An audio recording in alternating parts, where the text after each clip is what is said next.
भागवत महापुराण के अनुसार समुद्र मंथन में 14 रत्न निकले थे और उसी में माता लक्ष्मी भी निकली थी।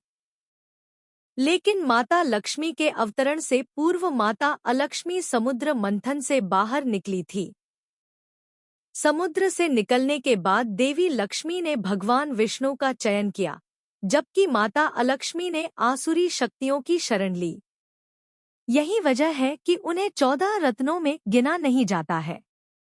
मान्यताओं के अनुसार समुद्र मंथन से निकलने के कारण उन्हें देवी लक्ष्मी की बड़ी बहन कहा जाता है। ऐसी भी कहानी है कि माता अलक्ष्मी समुद्र से मदिरा लेकर निकली थी, इसलिए भगवान विष्णु की अनुमति से उन्हें राक्षसों को दे दिया गया था।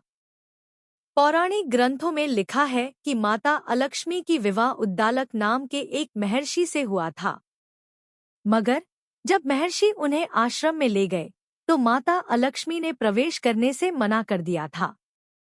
जब मुनि ने कारण पूछा तो उन्होंने कहा, मैं ऐसे घरों में निवास करती हूँ जहाँ गंदगी, कलह-क्लेश, अधर्म हो। इसका तात्पर्य यह हुआ कि माता अलक्ष्मी साफ सुथरी जगहों में प्रवेश नहीं करती हैं। इसलिए ये भी मान्यता है कि उनसे बचने का एकमात्र उपाय घर को साफ सुथरा रखना है।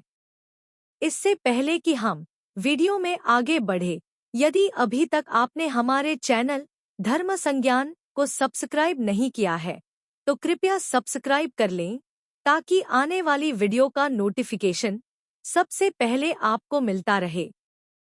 दीपावली के दिन देवी लक्ष्मी एवं श्री गणेश के साथ कुबेर जी की भी पूजा की जाती है। उनकी उत्पत्ति समुद्र मंथन से बताई जाती है, जिन्होंने समुद्र से निकलने के पश्चात नारायण को अपना वर चुना। प्राचीन ग्रंथों में लक्ष्मी जी के साथ अलक्ष्मी, दरिद्रा जी का भी उल्लेख मिलता है। अलक्ष्मी जी को नृति एवं दरिद्रा नाम से भी जाना जाता है।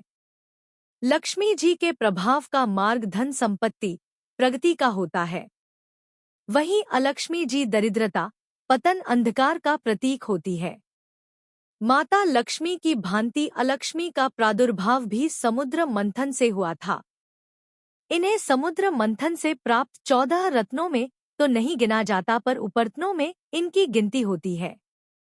इनकी उत्पत्ति हलाहल विष के बाद हुई मानी जाती है। इसके केश पीले, आंखें लाल तथा मुख काला था। उनका ऐसा रूप देखकर देवताओं ने उनसे प्रार्थना की कि आप उसी घर में रहें जिस घर में कलह हो, जो असत्यवादी हो, जो भक्षण न करने योग्य वस्तुओं का भी भक्षण करे, आप उन्हें दरिद्र बना दें। इनकी उत्पत्ति के बाद माता लक्ष्मी का प्रादुर्भाव हुआ। वे भगवान विष्णु का वरण करना चाहती थी, किंतु अपनी बड़ी बहन के होते वो विवाह कैसे करती। इसी कारण दरिद्रा का विवाह पहले उद्दालक ऋषि से करवाया गया और तब जाकर माता लक्ष्मी और नारायण का विवाह हुआ। लिंग पुराण के अनुसार उनका विवाह दुहसह्य नामक ब्राह्मण से हुआ था। कथा के अनुसार उनके पति उन्हें त्याग कर पाताल चले गए। इससे दुखी होकर वे पीपल के वृक्ष के नीचे निवास करने लगी। वहीं हर शनिवार माता लक्ष्मी उनसे मिलने आती है। इसीलिए शनिवार को पीपल के वृक्ष की पूजा का विशेष विधान है। एक बार लक्ष्मी और अलक्ष्मी में संवाद हुआ, जिसमें दोनों एक दूसरे का विरोध करते हुए स्वयं को श्रेष्ठ बताने लगी। लक्ष्मी जी ने कहा कि देहधारियों का कुलशील और जीवन मैं ही हूँ और मेरे बिना वे जीते हुए भी मृतक के समान है। अलक्ष्मी जी ने कहा कि मैं ही सबसे बड़ी हूँ, क्योंकि मुक्ति सदा मेरे अधीन है। जहाँ मैं हूँ वहाँ काम, क्रोध, मद, लोभ, उन्माद, ईर्ष्या और उदंडता का प्रभाव रहता है। दरिद्रा की बात सुनकर लक्ष्मी जी ने फिर कहा, मुझसे अलंकृत होने पर सभी प्राणी सम्मानित होते हैं। निर्धन मनुष्य जब दूसरों से याचना करता है तब उसके शरीर से पंच देवता बुद्धि, श्री, लज्जा, शांति और कीर्ति तुरंत निकलकर चल देते हैं। गुण और गौरव तभी तक टिके रहते हैं जब तक कि मनुष्य दूसरों के सामने हाथ नहीं फैलता। अतः दरिद्रे, मैं ही श्रेष्ठ हूँ। तब अलक्ष्मी ने लक्ष्मी जी के दर्पयुक्त तर्क को सुनकर कहा, बहन, मदिरा पीने से भी पुरुष को वैसा भयंकर नशा नहीं होता जैसा तेरे समीप रहने मात्र से विद्वानों को भी हो जाता है। योग्य, कृतज्ञ, महात्मा, सदाचारी, शांत, गुरु सेवा परायण, साधु, विद्वान, शूरवीर तथा पवित्र बुद्धि वाले श्रेष्ठ पुरुषों में मेरा निवास है तथा मैं तेजस्वी सन्यासी मनुष्यों के साथ रहा करती हूँ। अब उनकी श्रेष्ठता का निर्णय कौन करे? इसके समाधान हेतु वे दोनों परमपिता ब्रह्मा के पास पहुंची और उनसे प्रार्थना की कि वे ही इसका निर्णय दें कि कौन श्रेष्ठ है। ब्रह्मा जी ने कहा, देवियों, पृथ्वी और जल दोनों देवियां मुझसे ही प्रकट हुई है और स्त्री होने के कारण वे ही स्त्री के विवाद को समझ सकती है। नदियों में भी देवी गंगा सर्वश्रेष्ठ है, जो पीड़ाओं को हरने वाली तथा सबका संदेह निवारण करने वाली है। अतः आप दोनों उन्हीं के पास जाए। ब्रह्मदेव के सुझाव देने पर दोनों गंगा जी के पास पहुंची और उन्हें ब्रह्मदेव की आज्ञा और अपनी समस्या बताई।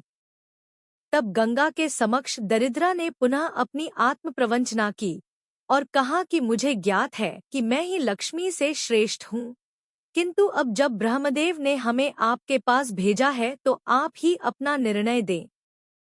तब गंगा ने हंसते हुए कहा, हे दरिद्रे, ब्रह्मश्री, तपश्री, यज्ञश्री, कीर्तिश्री, धनश्री, यशश्री, विधा, प्रज्ञा, सरस्वती, भोगश्री, मुक्ति, स्मृति, लज्जा, धृति, क्षमा, सिद्धि, वृष्टि, पुष्टि, शांति, जल, पृथ्वी, आहन शक्ति, औषधि, श्रुति, शुद्धि, रात्रि, धुलोक, ज्योत्सना, आशी, स्वास्ति, व्याप्ति, माया, उषा, शिवा आदि जो कुछ भी संसार में विद्यमान है वह सब लक्ष्मी द्वारा ही व्याप्त है।